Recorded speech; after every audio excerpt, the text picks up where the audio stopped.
ঘরের ভিতরে ডেকে বলা হচ্ছে কুরবানি করুন।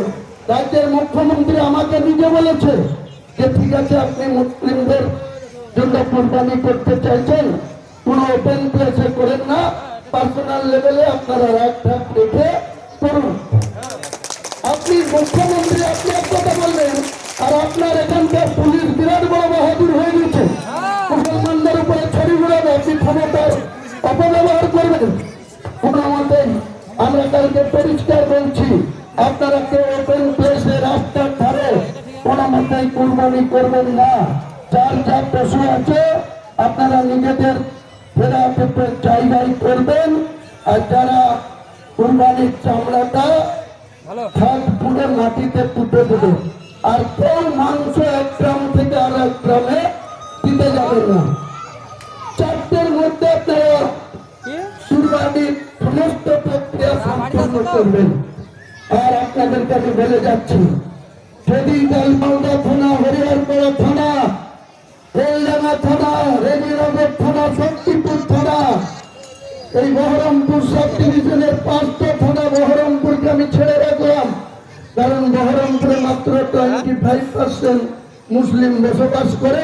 যে অঞ্চলগুলা করে তারা তাদের মতো করে দেখে নিন। আমি এই 5টা থানার ক্ষেত্রে পরিষ্কার করে বলছি, কাল যদি মুসলিমদের উপরে কোন রকম পুলিশের জুলুম আসে, একটা যদি কুরবানি করার জন্য কোন মুসলমানকে গ্রেপ্তার করে নিয়ে যায়, শুক্রবার 4টের সময় সেই থানার সাথে মোকাবেলা আমরা করব।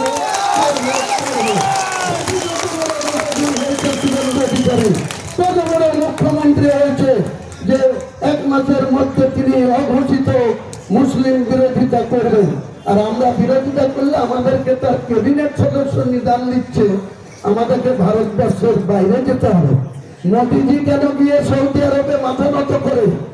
মোদীজি কেন গিয়ে ইরানের হরমুজ ফুলনিতে তেল নেওয়ার জন্য এখনো তাদের কাছে মাথা নত করছে?